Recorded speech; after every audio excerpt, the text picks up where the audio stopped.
Dear students, welcome to the National University online class. During this pandemic, I feel proud to be the parts of this National University online video class lecture as a resource person. Please maintaining the health rules. Finance and Banking বিভাগের 4 বছর মেয়াদী honours কোর্সের course code 212405 এর course name principles of marketing এর ষষ্ঠ অধ্যায় products services and brands নিয়ে আলোচনা করব। আমি মোহাম্মদ খালেদ হাসান, লেকচারার, দৌলতপুর কলেজ, দৌলতপুর, কুষ্টিয়া। আজকে আমরা যে বিষয়গুলো নিয়ে আলোচনা করব সেই বিষয়গুলো এক নজরে দেখে নিই। আমাদের লার্নিং আউটকাম প্রথমে আছে what is mean by product,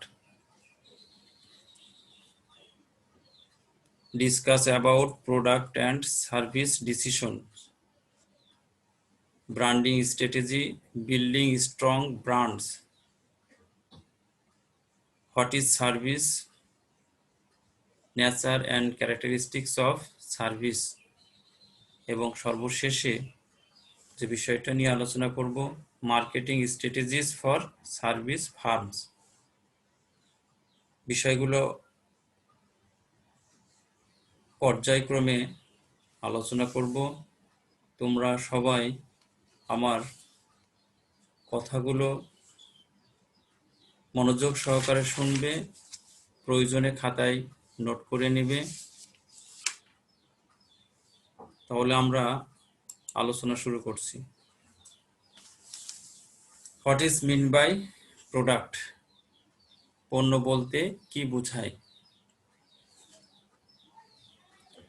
পণ্য হচ্ছে বাজারজাতকরণ মিশ্রণের সবচেয়ে গুরুত্বপূর্ণ উপাদান। মানুষের দৈনন্দিন জীবনধারা, ব্যবসা বাণিজ্য সবকিছুই পণ্য কেন্দ্রিক, পণ্যকে ঘিরে সংগঠিত হয়ে থাকে।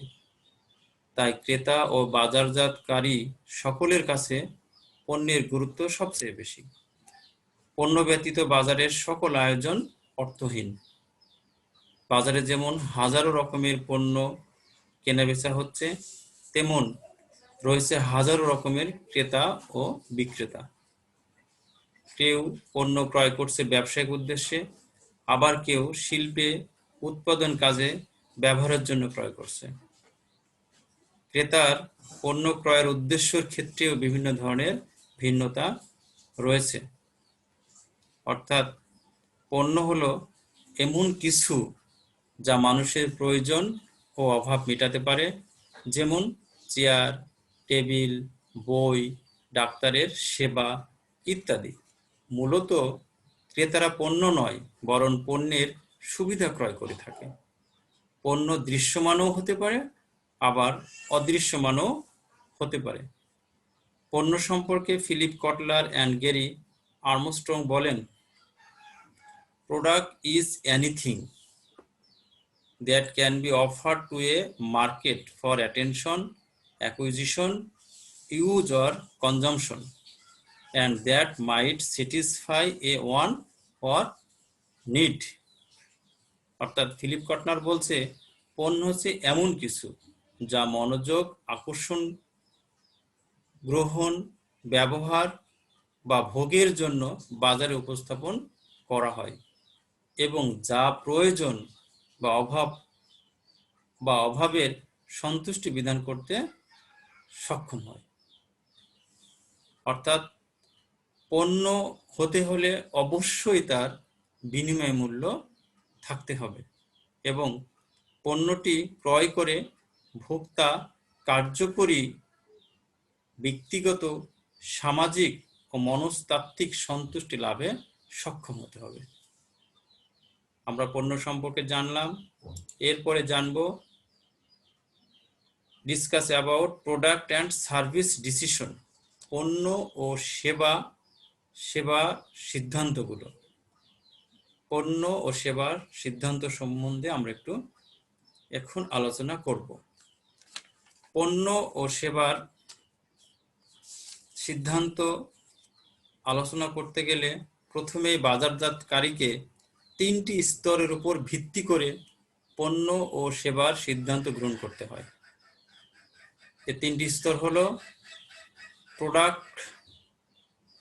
3টি স্তর হলো, প্রথমটি হলো individual product and service decision, একক পণ্য ও সেবার সিদ্ধান্তসমূহ। দ্বিতীয়টি হলো প্রোডাক্ট লাইন ডিসিশন, পণ্য সারি সিদ্ধান্তসমূহ। এবং তৃতীয় যে সিদ্ধান্ত সেটা হলো প্রোডাক্ট মিক্স ডিসিশন, পণ্য মিশ্রণ সিদ্ধান্ত সমূহ। এই 3টা সিদ্ধান্ত প্রোডাক্ট এবং সার্ভিসেসের ক্ষেত্রে একজন বাজারজাতকারী গ্রহণ করে থাকে। সেগুলো আমরা ধারাবাহিকভাবে আলোচনা করব। প্রথমে আলোচনা করব individual product and service decision নিয়ে। অর্থাৎ কোনো নির্দিষ্ট পণ্য ও সেবার উন্নয়ন ও বাজারজাতকরণ সিদ্ধান্ত সমূহকে একক পণ্য ও সেবার সিদ্ধান্ত বলে। একক পণ্য ও সেবার সিদ্ধান্তটি নিচে একটি চিত্রের মাধ্যমে দেখানো হয়েছে। চিত্রে দেখা গেছে যে 4টা ধাপ আছে। একক পণ্য সেবার যদি উন্নয়ন করতে চাই, তাহলে এই 5টি ধাপকে পর্যায়ক্রমে কার্যকরভাবে পালন করতে হবে। প্রথম ধাপটি আসলে পণ্য গুণাবলী, তারপর আছে ব্র্যান্ডিং, প্যাকেজিং, লেবেলিং ও পণ্য সমর্থন ও সেবা। এই চিত্রের যে 5টি ধাপ আছে, 5টি ধাপ এর মধ্যে প্রথমটি হচ্ছে হলো প্রোডাক্ট অ্যাট্রিবিউটস, অর্থাৎ পণ্য গুণাবলী। কোন পণ্য উন্নয়নের ক্ষেত্রে প্রথম কাজই হলো পণ্য কি ধরনের সুবিধা দেয় বা পণ্যের গুণাবলী কি সেটা নির্ধারণ করতে হবে। পণ্যের গুণাবলী বা সুবিধাগুলো হলো পণ্যের মানের উপরে নির্ভর করে, পণ্যের বৈশিষ্ট্যের উপরে নির্ভর করে এবং পণ্যের ভাবমূর্তি বা ডিজাইনের উপরে নির্ভর করে। বা এই পণ্যের মান, বৈশিষ্ট্য, ডিজাইন, এই ধারণাগুলো একজন ক্রেতার মনোভাবকে প্রভাবিত করে। আর এ সকল গুণাবলীর মাধ্যমে ক্রেতাদের সাথে যোগাযোগ এবং পণ্য সরবরাহ ব্যবস্থা সহজ হয়ে থাকে। তাই পণ্য গুণাবলীর সাথে সংশ্লিষ্ট বিষয়গুলো উন্নয়ন করতে হবে। একক পণ্য ও সেবার সিদ্ধান্তের দ্বিতীয় যে ধাপ সিদ্ধান্ত, সেটি হলো ব্র্যান্ডিং বলতে যে জিনিসটা বোঝায়, অর্থাৎ আমরা ব্র্যান্ড কি সেটা আগে জানবো। ব্র্যান্ড হলো কোনো নাম, প্রতীক, ডিজাইন বা অন্য কোনো চিহ্ন। অর্থাৎ ব্র্যান্ড হলো একটি প্রতীক হতে পারে, ডিজাইন বা অন্য যে কোনো একটি চিহ্ন হতে পারে, যা দ্বারা একটি কোম্পানির পণ্য থেকে প্রতিযোগীর পণ্য বা সেবা পৃথক করা যায়। তাহলে ব্র্যান্ড হচ্ছে একটি চিহ্ন, প্রতীক বা কোনো ধরনের ডিজাইন, যা দ্বারা একটি কোম্পানির পণ্য থেকে প্রতিযোগী পণ্য বা সেবা আলাদা করা যায়। তখন উক্ত নাম, প্রতীক, ডিজাইন বা চিহ্নকে ব্র্যান্ড বলে। যেমন আমরা স্টুডেন্ট, আমরা বিভিন্ন সময় বিভিন্ন রকম কলম দিয়ে লিখে থাকি, কিন্তু ইকোনো নামে একটি কলম আছে বা একটা ব্র্যান্ড আছে, যেটা সবার কাছে গ্রহণযোগ্য। ঠিক একইভাবে ঘড়ির জগতে শিকো নামে একটা ঘড়ি আছে, বা টিভির ক্ষেত্রে সনি। এইগুলো হচ্ছে ব্র্যান্ড, পণ্যের ব্র্যান্ড। আর ব্র্যান্ড নেম হচ্ছে হলো ব্র্যান্ডের যে অংশ উচ্চারণ করা যায় তাকে ব্র্যান্ড নেম বা ব্র্যান্ড নাম বলে। অর্থাৎ ব্র্যান্ডের যে অংশটুকু উচ্চারণ করা যায় তাকে আমরা বলছি ব্র্যান্ড নাম। যেমন লাক্স, মেরিল, সিটিজেন ইত্যাদি। আর ব্র্যান্ডিং হলো এই যে ব্র্যান্ড নাম, brand equity, trademark, brand mark, এই যে এই সমস্ত কার্যবলী সমষ্টিকেই আমরা বলছি হলো ব্র্যান্ডিং। অর্থাৎ ব্র্যান্ডিং হলো কোনো একটি পণ্যকে অন্য পণ্য থেকে পৃথক করার জন্য নাম, প্রতীক, চিহ্ন বা অন্য কোনো বৈশিষ্ট্য ব্যবহার করার সাথে সম্পৃক্ত সকল কার্যাবলীকেই ব্র্যান্ডিং বলা হয়। আর ব্র্যান্ডিংয়ের ফলে ক্রেতারা খুব সহজে একটি পণ্য থেকে অন্য পণ্যকে পৃথক করতে পারে। তাই পণ্যের স্বতন্ত্রতা চিহ্নিত করাই ব্র্যান্ডিং। ভোক্তারা ব্র্যান্ডকে পণ্যের গুরুত্বপূর্ণ অংশ হিসাবে বিবেচনা করে এবং ব্র্যান্ডিংয়ের ফলে পণ্যটি ভোক্তাদের কাছে মূল্যবান হয়ে থাকে। এরপরে তৃতীয় ধাপ আছে প্যাকেজিং।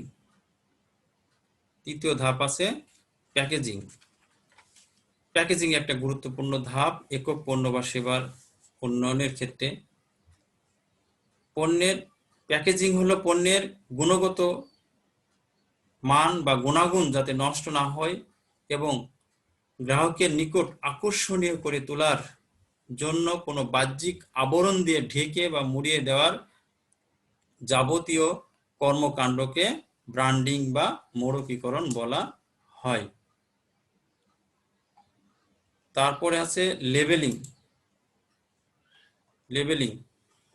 লেবেলিং হলো প্যাকেটের একটা অংশ। লেবেলিং হলো প্যাকেটের একটা অংশ যেখানে সংশ্লিষ্ট পণ্য বা বিক্রয় সম্পর্কিত গুরুত্বপূর্ণ তথ্যগুলি প্রদর্শন করা হয়। এক্ষেত্রে কোনো পণ্যের প্যাকেটের উপর বা কাগজের উপর পণ্য সংক্রান্ত তথ্যাবলী যথা পণ্যের বিভিন্ন নাম, অন্তর্ভুক্ত পণ্য, পণ্য তৈরির উপকরণ, ব্যবহার, মেয়াদ, পদ্ধতি ইত্যাদি সম্পর্কে লিখিত থাকে। প্রত্যেকটি পণ্যর ক্ষেত্রে অবশ্যই লেবেলিং থাকে। আর আমরা পণ্য কেনার সময় লেবেলিংটা দেখেই ক্রয় করি, কারণ উৎপাদনের তারিখ আছে কিনা বা মেয়াদ শেষ হয়েছে কিনা, কতদিন আগে উৎপাদন হয়েছে, সেই সাথে ওই প্যাকেটের ভিতরে কি ধরনের পণ্য আছে সেইগুলো আমরা দেখেই পণ্যটি ক্রয় করি। অর্থাৎ লেবেলিং এটা গুরুত্বপূর্ণ একক পণ্য সেবার সিদ্ধান্ত গ্রহণের ক্ষেত্রে। সর্বশেষ যেটি আছে সেটা হলো প্রোডাক্ট সাপোর্ট সার্ভিস ডিসিশন। পণ্য সমর্থন ও সেবা, অর্থাৎ প্রোডাক্ট সাপোর্ট সার্ভিস ডিসিশন। এটি একটি গুরুত্বপূর্ণ কৌশল, আর এটির মাধ্যম দিয়ে গ্রাহকদের সেবা প্রদান করা হয়ে থাকে। অর্থাৎ পণ্য কৌশলের গুরুত্বপূর্ণ একটি উপাদান, কারণ বর্তমানে অধিকাংশ কোম্পানি প্রতিযোগিতামূলক সুবিধা অর্জনের জন্য সেবা প্রদানের সিদ্ধান্ত নিয়ে থাকে। উত্তম সেবাই হলো ব্যবসার উন্নতির চাবিকাঠি। তাই বাজারজাতকারীকে পণ্য বাজারকরণে সহায়ক হিসাবে বিভিন্ন ধরনের সেবা দোরগোড়ায় কাস্টমারের বা গ্রাহকের দোরগোড়ায় পৌঁছে দিতে হবে। যেমন ক্রেতাদের অভিযোগ শুনে প্রয়োজনীয় ব্যবস্থা তাৎক্ষণিকভাবে গ্রহণ করতে হবে। সেই সাথে ক্রেতাদের ঋণ প্রদানের জন্য প্রয়োজনীয় পরামর্শ দিতে হবে। আবার প্রতিষ্ঠানের নিজস্ব সেবাকর্মীদের ট্রেনিংয়ের ব্যবস্থা করতে হবে এবং এই ট্রেনিংয়ের ব্যবস্থা করে দেশের বিভিন্ন স্থানে সার্ভিস সেন্টারে খুলে সেবা প্রদান করতে হবে। তাছাড়া প্রত্যেকটি পণ্যের যে বন্টন প্রণালী আছে বা বন্টনকারী বা ডিলার আছে, তাদের মাধ্যম দিয়েও সেবাটা ভোক্তার বা কনজিউমারের দোরগোড়ায় পৌঁছে দিতে হবে। তাছাড়া পণ্যটি রক্ষণাবেক্ষণের জন্য বিভিন্ন ধরনের সেবা প্রদান করতে হবে এবং মেরামত ও সার্ভিসিং সুবিধা বাসায় বসে যেতে পারে সেই সেবাটাও দিতে হবে। আমরা এতক্ষণ একক পণ্য ও সেবা সিদ্ধান্তের প্রথম কৌশল নিয়ে আলোচনা করলাম। এবার আমরা দ্বিতীয় কৌশল নিয়ে আলোচনা করব। দ্বিতীয় কৌশল হচ্ছে প্রোডাক্ট লাইন ডিসিশন, অর্থাৎ পণ্য সারির সিদ্ধান্তসমূহ। কোনো কোম্পানির সমজাতীয় বা সম বৈশিষ্ট্যপূর্ণ কতিপয় পণ্যের সমষ্টিকে পণ্য সারি বলে। পণ্য সারির সিদ্ধান্তের ক্ষেত্রে প্রত্যেকটি পণ্য সারির জন্য একটি করে বাজারজাতকরণ কৌশল প্রয়োজন হয়,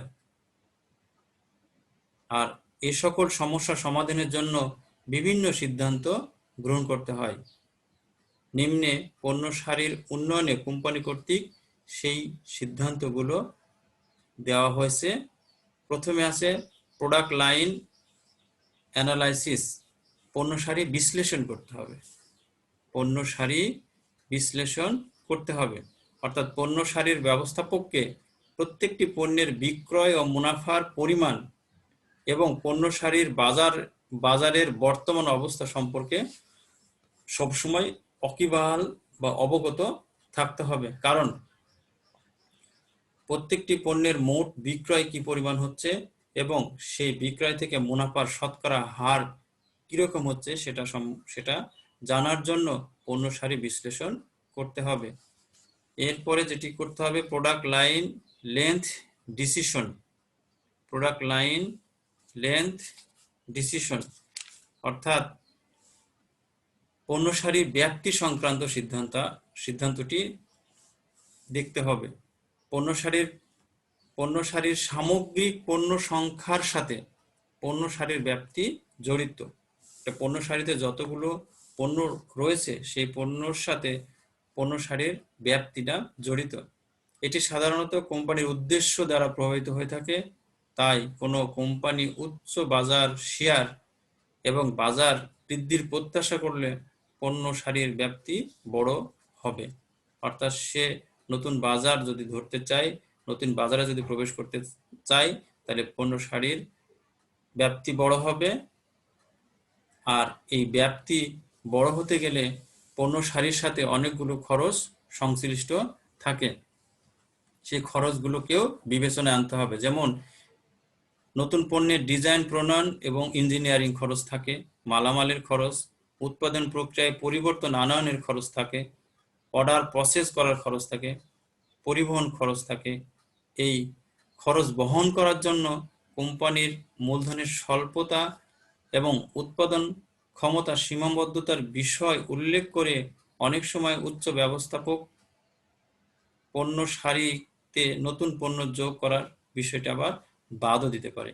অর্থাৎ খরচ বিবেচনা করেই সিদ্ধান্ত নিতে হবে যে পণ্য সারিতে নতুন পণ্য সংযোজন করা যাবে কি যাবে না। এর পরে যেটি আছে প্রোডাক্ট লাইন মডার্নাইজেশন ডিসিশন, পণ্য সারির আধুনিকরণ সংক্রান্ত সিদ্ধান্ত। এটি একটি গুরুত্বপূর্ণ সিদ্ধান্ত, কারণ প্রতিনিয়ত সময়ের সাথে সাথে বিভিন্ন নতুন টেকনোলজি আসার কারণে পণ্যের বৈশিষ্ট্যগত গুণাগুণ পরিবর্তন হচ্ছে। তাই কোম্পানির পণ্য সারি যথার্থ হলেও অনেক সময় পণ্য সারির আধুনিকরণের প্রয়োজনীয়তা দেখা দেয়। আর আধুনিকরণ যদি না করা হয় তাহলে কাস্টমার অনেক সময় ক্রেতা বিমুখ, পণ্য বিমুখ হয়ে যেতে পারে। আধুনিকরণের জন্য পণ্যটিকে বা পণ্য সারিকে বিভিন্ন খণ্ড খণ্ড অংশে ভাগ করে আধুনিকরণ করা সহজ হয়ে থাকে। এরপর আছে প্রোডাক্ট লাইন ফিচারিং ডিসিশন, অর্থাৎ পণ্য সারির বৈশিষ্ট্যকরণ সংক্রান্ত সিদ্ধান্ত। কোম্পানির ব্যবস্থাপক এক বা একাধিক পণ্যের বৈশিষ্ট্য বিশেষভাবে আকর্ষণীয় করে তুলে ধরলে তাকে পণ্য সারির বৈশিষ্ট্যকরণ বলে। যদি সকল পণ্যের বৈশিষ্ট্য আকর্ষণীয় করা সম্ভব না হয় তাহলে দুই একটি পণ্যের বৈশিষ্ট্যকে আকর্ষণীয় করে তুলতে হবে, আর এটাকে বলছে পণ্য সারির বৈশিষ্ট্যকরণ। এরপরে আছে প্রোডাক্ট লাইন টিউনিং, অর্থাৎ পণ্য সারির সীমিতকরণ। অনেক সময় কোম্পানি পণ্য সারির কিছু আইটেমের বিক্রয় হ্রাস পেতে পারে। সবসময় যে পণ্যের বিক্রয় একই রকম থাকবে এমনটি না হতে পারে, অনেক সময় হ্রাস পেতে পারে। ফলে কোম্পানির পণ্য সারির দুর্বল আইটেমগুলো চিহ্নিত করে প্রসারমূলক কার্যক্রম গ্রহণ করতে হবে। আর এই প্রসারমূলক কার্যক্রম গ্রহণ করার পরেও যদি পণ্য সারির কোনো বিক্রয়টা যদি আগের মতো না হয়, তাহলে পণ্য সারির সেই আইটেমগুলো বাজারজাতকরণ বন্ধ করে দিতে হবে। একক পণ্য সিদ্ধান্তের উন্নয়নের সর্বশেষ যে কৌশল বা সিদ্ধান্ত, সেটা হলো প্রোডাক্ট মিক্স ডিসিশন, অর্থাৎ পণ্য মিশ্রণের সিদ্ধান্তসমূহ। একটি কোম্পানিতে যতগুলো পণ্য লাইন আছে তা নিয়েই পণ্য মিশ্রণ গঠিত। এক্ষেত্রে প্রত্যেক বাজারজাতকারী পণ্য মিশ্রণ উন্নয়নের জন্য কিছু কিছু সিদ্ধান্ত গ্রহণ করে থাকে, অর্থাৎ পণ্য মিশ্রণ উন্নয়নের জন্য অবশ্যই কোনো না কোনো সিদ্ধান্ত নিতে হবে। সেক্ষেত্রে সাধারণত একজন বাজারজাতকারী 4টা সিদ্ধান্ত গ্রহণ করে থাকে। প্রথম যে সিদ্ধান্ত সেটি হলো প্রোডাক্ট মিক্স ওয়েট। এটি হলো কোনো সংগঠনের বিভিন্ন লাইনের সংখ্যাকে পণ্য মিশ্রণের প্রস্থ বলা হয়। প্রোডাক্ট মিক্স ওয়েট পণ্য মিশ্রণের প্রস্থ হলো যে একটা কোম্পানির যে পণ্য লাইন আছে ওই লাইনের সংখ্যাকে আমরা প্রোডাক্ট মিক্স ওয়েট বলছি। আর প্রোডাক্ট মিক্স লেন্থ হচ্ছে হলো কোনো কোম্পানির যতগুলো পণ্য লাইনের মধ্যে যতগুলো একক পণ্য বাজারজাতকরণ করা হয় তার মোট সংখ্যাকে পণ্য মিশ্রণের দৈর্ঘ্য বলে। অর্থাৎ ভার্টিক্যালে যে একটা পণ্যের অধীনে যতগুলো পণ্য থাকে একটি পণ্যের ব্র্যান্ড নামে, সেই পণ্যের সমষ্টিগুলোকে আমরা বলছি প্রোডাক্ট মিক্সের দৈর্ঘ্য। সর্বশেষ যেটি আছে সেটা হচ্ছে সর্বশেষ না 3 নম্বর আছে হলো প্রোডাক্ট মিক্স ডেপথ, পণ্য মিশ্রণের গভীরতা। পণ্য লাইনের প্রত্যেক পণ্যের প্রকার ভেদকে পণ্য মিশ্রণের গভীরতা বলা হয়। এবং সর্বশেষ আছে প্রোডাক্ট মিক্স কনসিস্টেন্সি, এটি গুরুত্বপূর্ণ উপাদান। এটি হলো পণ্য লাইনের বিভিন্ন পণ্যের ব্যবহার, উৎপাদনের উপকরণ, বন্টন প্রণালী এবং অন্যান্য উপাদানের সংমিশ্রণের পরিমাণকে পণ্য মিশ্রণের সামঞ্জস্যতা বলা হয়। যেমন P&G কোম্পানির পণ্য লাইনগুলোর সবই ভোগ্য পণ্য যা একই বন্টন প্রণালী অনুযায়ী বাজারজাতকরণ করা হয়। অর্থাৎ একটা পণ্য লাইনের যে বিভিন্ন ধরনের পণ্য থাকে সেই পণ্যের ব্যবহার, উৎপাদন এবং বন্টন প্রণালীর সামগ্রিক যে কর্মকাণ্ড সেটাকে আমরা বলছি পণ্য মিশ্রণের সামঞ্জস্যতা। আমরা এতক্ষণ যে বিষয়টা নিয়ে আলোচনা করলাম সেটা হলো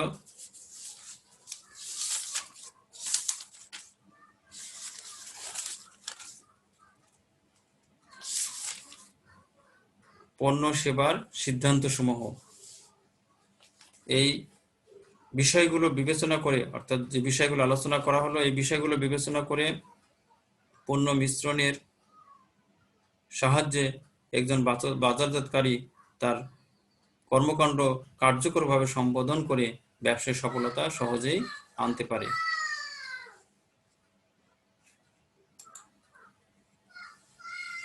এরপরে আমরা যে বিষয়টা নিয়ে আলোচনা করব সেটি হলো ব্র্যান্ডিং কৌশল বা শক্তিশালী ব্র্যান্ড উন্নয়ন।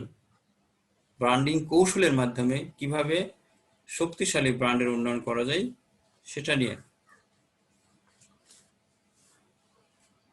কোনো একটি পণ্যকে অন্য পণ্য থেকে পৃথক করার জন্য সংকেত, চিহ্ন, নাম বা অন্য কোনো বৈশিষ্ট্য ব্যবহার করার সাথে সম্পৃক্ত সকল কার্যাবলীকে ব্র্যান্ডিং বলা হয়। ব্র্যান্ডিং কৌশলের মাধ্যমে ব্র্যান্ড নাম নির্বাচন জনপ্রিয় ও শক্তিশালী করে তোলা হয়। নিম্নে ব্র্যান্ডিং কৌশলের প্রধান 4টা সিদ্ধান্ত সমূহ চিত্রের মাধ্যমে দেখানো হলো। আমরা চিত্রে দেখতে পাচ্ছি 4টা সিদ্ধান্ত আছে।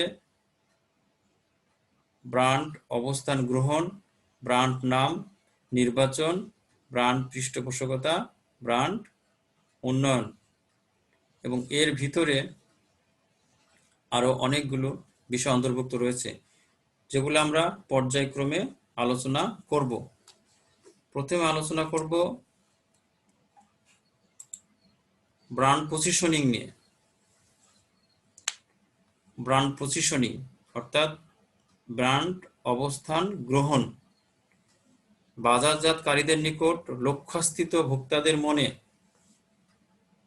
তাদের ব্র্যান্ড কিভাবে অবস্থান গ্রহণ করবে তা নির্ধারণ করা অত্যন্ত গুরুত্বপূর্ণ বিষয়। আর এই বিষয়টি নিম্নের যে কোনো একটি পন্থা অবলম্বন করে ব্র্যান্ডের অবস্থান নির্ধারণ করা সহজ হয়ে থাকে।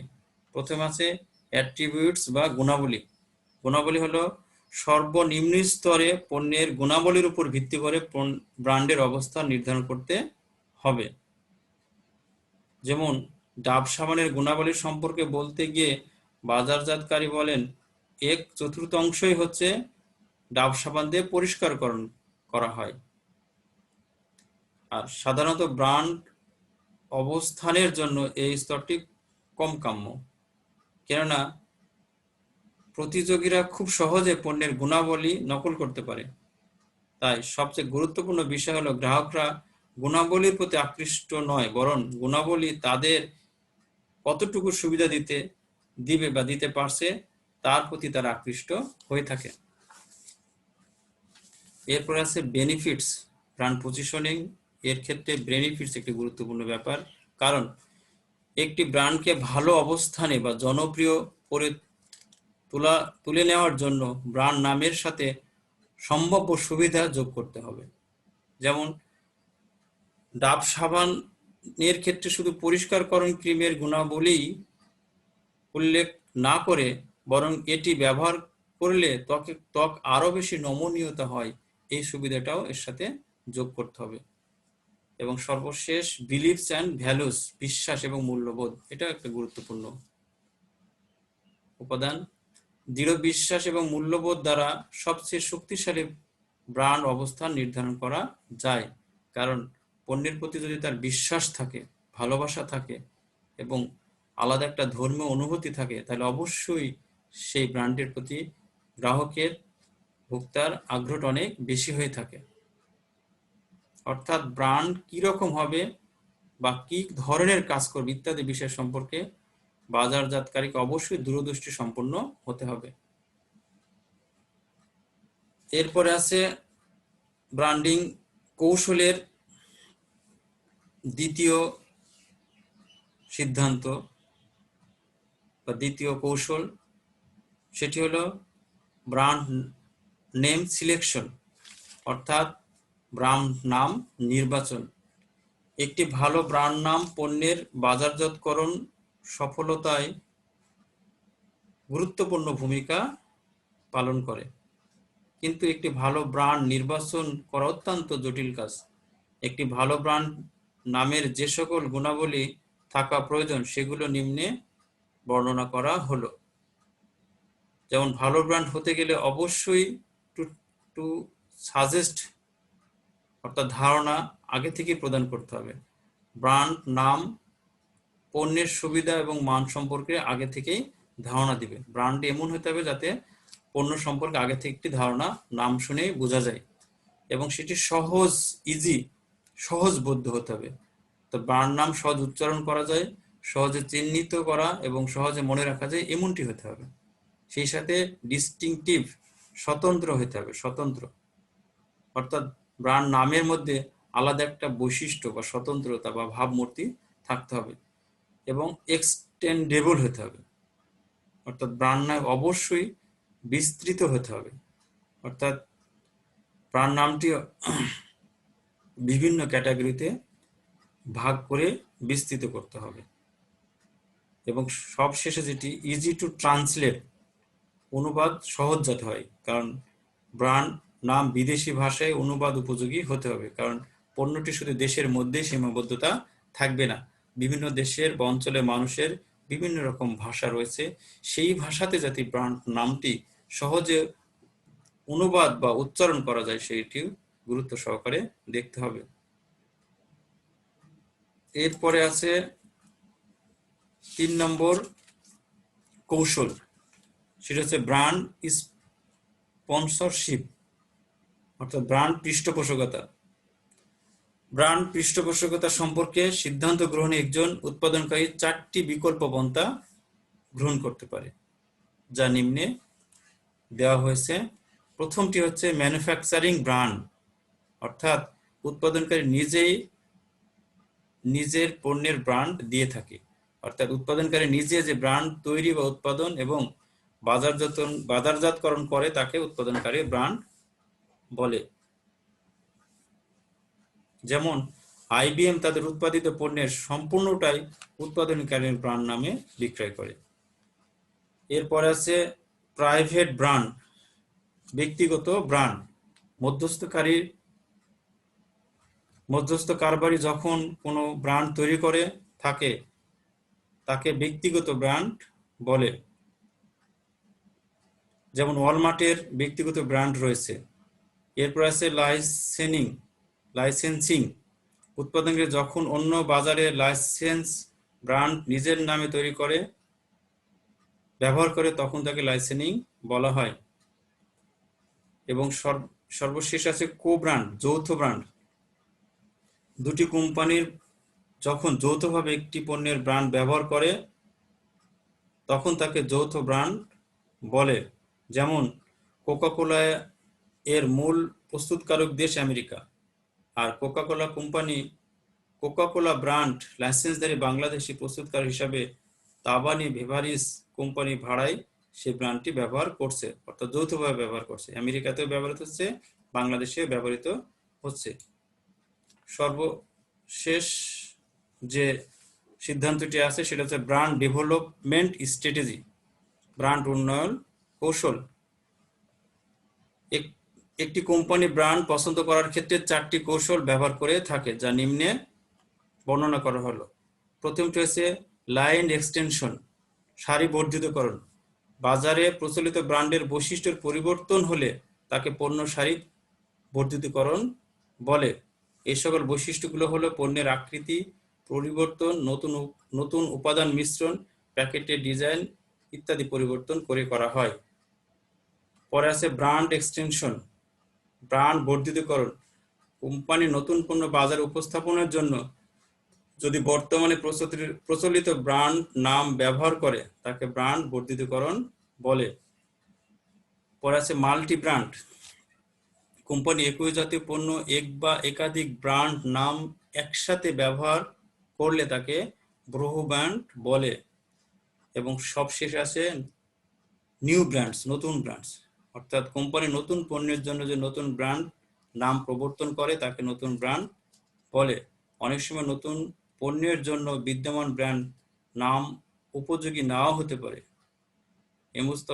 এমত অবস্থায় কোম্পানি নতুন ব্র্যান্ড নামে বাজারে পণ্য উপস্থাপন করে। অর্থাৎ কোম্পানিগুলো যদি শক্তিশালী ব্র্যান্ড কৌশল উন্নয়নের মাধ্যমে লক্ষ্যস্থিত ক্রেতাদের নিকট ব্র্যান্ডকে জনপ্রিয় ও গ্রহণযোগ্য করে তুলতে পারে। এরপরে আমরা যে বিষয়টি নিয়ে আলোচনা করব সেটা হলো what is mean by service. সেবা হচ্ছে এমন কিছু কার্যাবলী, উপকারিতা বা সুবিধা এবং তৃপ্তি যা মানুষের প্রয়োজন অভাব পূরণের উদ্দেশ্যে বিক্রয়ের জন্য বাজারে উপস্থাপন করা হয়। অন্যভাবে বলা যায় অদৃশ্যমান, স্পর্শযোগ্য নয় অথচ শনাক্তকরণযোগ্য এমন ধরনের কার্যাবলী, সুবিধা এবং তৃপ্তি যা মানুষের প্রয়োজন মেটানোর উদ্দেশ্যে ক্রয় বিক্রয় করা হয় তাকে সেবা বলে। যেমন মসজিদ, হাসপাতাল, স্কুল, কলেজ, ডাক বিভাগ ইত্যাদি।